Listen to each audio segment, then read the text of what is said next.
ମାଲକାନଗିରି ଜିଲ୍ଲା ପଡ଼ିଆ ବ୍ଲକ ଅଧ୍ୟକ୍ଷା ଯମୁନା ମୁସାକିଙ୍କ ବିରୋଧରେ ଅନାସ୍ଥା ପ୍ରସ୍ତାବର ମତଦାନ ପ୍ରକ୍ରିୟା ସମ୍ବିଧାନକ ନିୟମ ଅନୁଯାୟୀ ଆନୁଷ୍ଠାନିକ ଭାବେ ପଡ଼ିଆ ପଞ୍ଚାୟତ ସମିତି ପରିସରରେ ଥିବା ସଭାଗୃହରେ ଅନୁଷ୍ଠିତ ଏହି ମତଦାନ ପ୍ରକ୍ରିୟା ସମ୍ପୂର୍ଣ୍ଣ ହୋଇଛି। ପଡ଼ିଆ ବ୍ଲକ ଅଧୀନ 8ଗୋଟି ପଞ୍ଚାୟତର ସରପଞ୍ଚ ସମିତି ସଭ୍ୟା ସର୍ବମୋଟ 16 ଜଣ ସମ୍ବିଧାନକ ପଦପଦବୀରେ ରହିଥିବା ସରପଞ୍ଚ ସମିତିମାନଙ୍କ ମଧ୍ୟରେ 16 ଜଣଙ୍କ ମଧ୍ୟରୁ ପୁନର୍ବାର ପଡ଼ିଆ ବ୍ଲକ ଅଧ୍ୟକ୍ଷା ପାଇଁ ନିର୍ବାଚନ ପ୍ରକ୍ରିୟାରେ ବିଜେଡି ବ୍ଲକ ଭାଇସ୍ ଚେୟାରମ୍ୟାନ୍ ଆଜି ଚେୟାରମ୍ୟାନ୍ ବିରୁଦ୍ଧରେ ଅନାସ୍ଥା ପ୍ରସ୍ତାବ ହେଇଛି, ଯେଉଁଟାକି ଆମେ 3 ମାସ ପୂର୍ବରୁ ଏଇଟା ଓପନିଂ କରିଥିଲୁ। ଡିଷ୍ଟ୍ରିକ୍ଟ ଟିମ୍ ତଥା ପଡ଼ିଆ ବ୍ଲକ ଟିମ୍ ଏବଂ ସମସ୍ତ ସରପଞ୍ଚ ସମିତି ସମସ୍ତଙ୍କ ଦ୍ୱାରା ସମସ୍ତଙ୍କ ସାହାଯ୍ୟରେ ଆଜି ସେ ଭୋଟିଂଟା ସମ୍ପୂର୍ଣ୍ଣ ହେଇଛି, ଯେଉଁଟାକି 8ଟା ସରପଞ୍ଚ ତଥା 7ଟା ସମିତି ମେମ୍ବର ସମସ୍ତେ ଭୋଟ୍ ଦେଇକି 15ଟାରୁ 15ଟା ଭୋଟ୍ ଆମେ ବିଜେଡି ସପକ୍ଷରେ ପଡ଼ିଛି। ଆଉ ଆଜିଠୁ ଚେୟାରମ୍ୟାନ୍ ପଦ ତାଙ୍କେ ହରାଇଛନ୍ତି। ତାପରେ ନୂଆ ଚେୟାରମ୍ୟାନ୍ ହେବା ପାଇଁ ଆମେ ସମସ୍ତେ ବସିକି ଆଉ ଥରେ ନିଷ୍ପତ୍ତି ନେବୁ ଏବଂ ବିଜେଡି ତରଫରୁ ହିଁ ଆଉ ଥରେ ନୂଆ ଚେୟାରମ୍ୟାନ୍ ବସିବ। Thank you. ଆଜି ପଡ଼ିଆ ବ୍ଲକରେ ଗତ ଚେୟାରମ୍ୟାନଙ୍କ ବିରୁଦ୍ଧରେ ଅନାସ୍ଥା ପ୍ରସ୍ତାବ ଆସିଥିଲା। ବିଜୁ ଜନତା ଦଳର ଆପଣମାନେ ଜାଣିଛନ୍ତି ଗୋଟେ ଶୃଙ୍ଖଳିତ ଦଳ।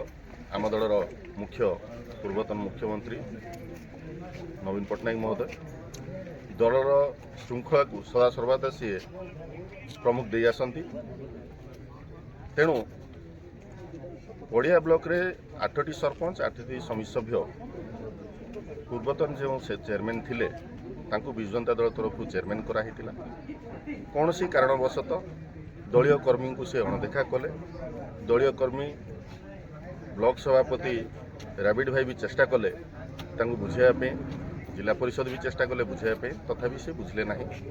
ତେଣୁ ଆଜି ସମସ୍ତ ସରପଞ୍ଚ ସମିତି ସଭ୍ୟ ବିଜୁ ଜନତା ଦଳର ଏକ ହେଇ ତାଙ୍କ ବିରୁଦ୍ଧରେ ଅନାସ୍ଥା ପ୍ରସ୍ତାବ ଆଣିଥିଲେ ଏବଂ ଅନାସ୍ଥା ପ୍ରସ୍ତାବ ସପକ୍ଷରେ 18ଟି ଭୋଟରୁ 2 ଜଣ ଅନୁପସ୍ଥିତ ରହିଲେ, 3 ଜଣ ଅନୁପସ୍ଥିତ ରହିଲେ, 15ଟି ଭୋଟ ସପକ୍ଷରେ ଆସିଅଛି। ବିଜୁ ଜନତା ଦଳ ହେଲା ଶୃଙ୍ଖଳିତ ଦଳ। ଦଳର କର୍ମୀ ବିଜୁ ଜନତା ଦଳ ପ୍ରଥମେ। ତେଣୁ ଦଳର କର୍ମୀମାନଙ୍କ ଉପରେ ଯଦି କୌଣସି ପ୍ରକାର ଅନ୍ୟାୟ କିମ୍ବା ଅତ୍ୟାଚାର ହୁଏ ଏ ଦଳ ଗ୍ରହଣ କରିବ ନାହିଁ। Thank you.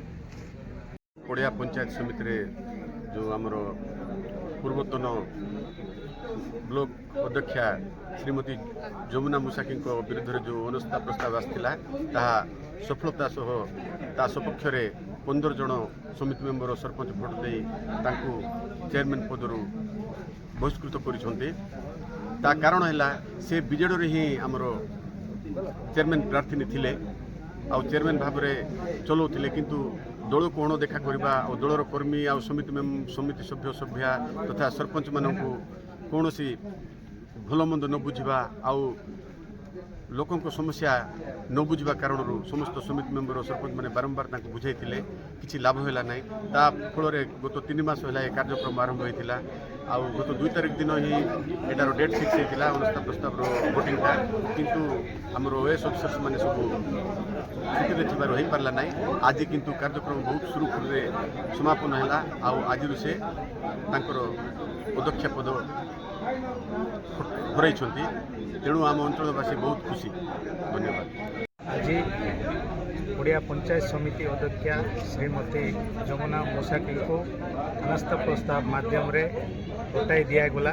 ବିଶେଷ କରି ବିଜୁ ଜନତା ଦଳର ଯେଉଁ ଗଡ଼ ଭାବରେ ଥିବା ପଡ଼ିଆ ବ୍ଲକରେ ତାଙ୍କର ଯେଉଁ ଅପାରଗତା ସେ ଦିଗରେ ଆମେ ଆଲୋଚନା କରିକି ଆମେ ସମସ୍ତ ସରପଞ୍ଚ ସମିତି ସଭ୍ୟ ଦଳର କର୍ମକର୍ତ୍ତା ଜିଲ୍ଲା ନେତୃମଣ୍ଡଳୀ ଏକଜୁଟ ହୋଇ ତାଙ୍କୁ ପଞ୍ଚାୟତ ସମିତି ଅଧ୍ୟକ୍ଷା ପଦବୀରେ ଆମେ ହଟାଇ ଦେଇଛୁ।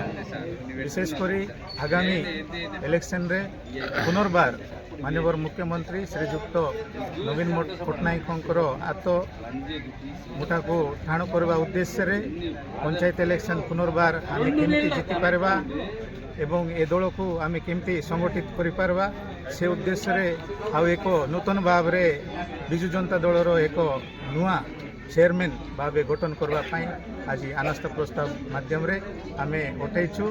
ନିଶ୍ଚୟ ଆଗାମୀ ଦିନରେ ଆମର ଯେଉଁ ଚେୟାରମ୍ୟାନ୍ ହେବ ନା କାହିଁକି ସେ ମଧ୍ୟ ବିଜୁ ଜନତା ଦଳର ଚେୟାରମ୍ୟାନ୍ ହେବେ। ନିଶ୍ଚୟ ଏ ଅଞ୍ଚଳ ପାଇଁ କିଛି ସେ ଚେୟାରମ୍ୟାନ୍ ସରପଞ୍ଚ ସଭ୍ୟମାନେ ସମିତି ସଭ୍ୟମାନେ ସରପଞ୍ଚମାନେ ଏକଜୁଟ ହେଇ ଏ ଅଞ୍ଚଳକୁ ନିଶ୍ଚୟ ଉନ୍ନତି କରିବେ। ସାର୍ ଜି କ'ଣ ଘଟିଥିଲା ଆଜି ବେମ୍ବେଟରେ କ'ଣ ହେଇଥିଲା? पंचायत समिति पड़ियार अध्यक्षा श्रीमती जमुना मुसाकी विभिन्न अनीति दुर्नीति रे लिप्त एवं पीआरआई मेंबर मानक दुर्व्यवहार ये समस्त संक्रांत रे समस्त समिति मेंबर एवं सरपंच माने अनास्था पई एक रेजोल्यूशन करी संपृक्त अधिकारी को से लिखित अभियोग देथिले। तो चलित मास 2 तारिख रे ही no confidence motion date fix होता किंतु भुवनेश्वर रे बीएमसी कमिशनर को अतिरिक्त कमिशनर को माध्यम घटना रे समस्त ओएस ऑफिसर माने स्ट्राइक करथिबा सकाशे 2 तारिख घुची जाइथिला।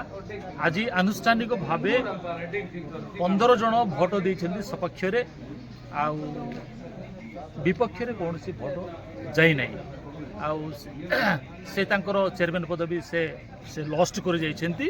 से बीजेडी रु ही थिले बीजेडी रे थाई करी बीजेडी विरोधी से कार्य करथिबा सकाशे समस्त तांको प्रति अनिच्छा इच्छा प्रकाश करी तांको बाहर करछन्ती एवं आगामी दिन रे 6 मास भीतर जे भी ए पड़िया ब्लॉक रो पंचायत समिति चेयरमैन हबो बीजेडी रे ही हबो एते संदेह।